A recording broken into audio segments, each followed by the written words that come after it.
అయితే కాంగ్రెస్ పార్టీ అధ్యక్ష నా సస్పెన్షన్ని పొలిటికల్గా వాడుకోవాలని ఈ బీఆర్ఎస్ పార్టీలో వచ్చినటువంటి చీలికలను చాలా పెద్ద ఎత్తున వాళ్ళు ప్రమోట్ చేస్తూ ఉన్నారు అధ్యక్ష. ప్రత్యేకించి వారు నాపై చేస్తున్న ఆరోపణ అధ్యక్ష, ఇది ఆస్తుల పంచాయతీ, ఆత్మగౌరవం పంచాయతీ కాదని చెప్తా ఉన్నారు అధ్యక్ష.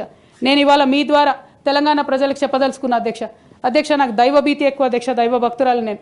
లక్ష్మీ నరసింహస్వామి మా ఇంటి దేవుడు అధ్యక్ష. ఆ లక్ష్మీ నరసింహస్వామి మీద ప్రమాణం చేసి చెప్తా ఉన్నా అధ్యక్ష.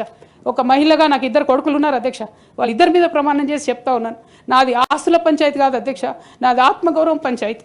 నేను ఏ విషయమైనా, ఉద్యమకారుల విషయమైనా, బీసీల విషయమైనా, మహిళల విషయమైనా ఏదైనా నిలదీసి అడిగినా అధ్యక్ష, రేపు కూడా అడుగుతా అధ్యక్ష.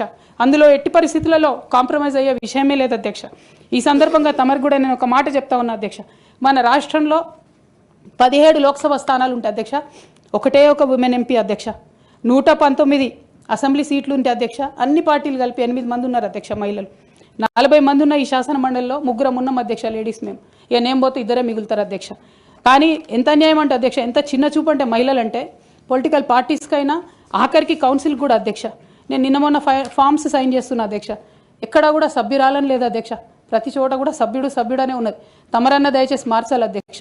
ఈ మొత్తం 4 కోట్ల మంది ప్రజల్లో అధ్యక్ష మహిళల యొక్క పర్సెంటేజ్ అధ్యక్ష మన రాష్ట్రంలో ఇంత అధ్యక్ష, 0.00003% అధ్యక్ష. ఇది మాకుండే రాజకీయమైనటువంటి రిప్రజెంటేషన్ అధ్యక్ష. రాజకీయంగా ప్రజల మధ్యలో కానీ పార్టీల మధ్యలో కానీ మాకున్నటువంటి రిప్రజెంటేషన్తో మేము ఆడవాళ్ళ కష్టాలు ఎవరికి చెప్పాలి అధ్యక్ష. ఒకనాడు కేసీఆర్ గారు అన్నారు అధ్యక్ష, ఈ దేశ రాజ్యాంగాన్ని మార్చాలి, మహిళలకు సమాన హక్కులు కావాలని. నేను అడుగుతా ఉన్నా అధ్యక్ష, పార్టీలు రాజ్యాంగాలు మార్చుకోవాలి అధ్యక్ష. ఇవ్వండి మహిళలకు సీటు. మీరు ఎంకరేజ్ చేయకపోతే ఎవరు ఇస్తారు అధ్యక్ష? ఎందుకోసం ఇస్తారు?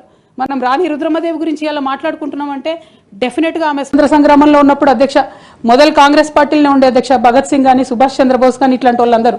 కానీ తర్వాత వాళ్ళ ఫిలాసఫీ వెతుక్కొని వాళ్ళ దారి వాళ్ళు వెతుక్కొని పోయినారు అధ్యక్ష.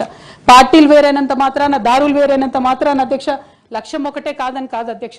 నా లక్ష్యం ఎప్పటికైనా ఒకటే అధ్యక్ష, తెలంగాణ బాగుండాలి, తెలంగాణ ప్రజలు బాగుండాలి, వాళ్ళ కోసం పనిచేయాలి అధ్యక్ష. దానికోసం నేను ఖచ్చితంగా పనిచేస్తూనే ఉంటాను అధ్యక్ష. అదేవిధంగా అధ్యక్ష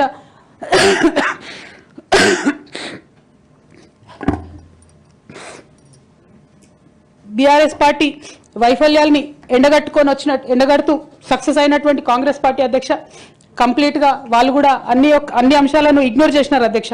నేను రిక్వెస్ట్ చేస్తున్నా అధ్యక్ష, ప్రధానంగా విద్య విషయంలో, నీళ్ల విషయంలో వాళ్ళు చేస్తున్నటువంటి తప్పిదాలను మీరు కొనసాగిస్తే డెఫినెట్గా ప్రజలు మీకు బుద్ధి చెప్తారు, అందులో ఎటువంటి అనుమానం లేదు.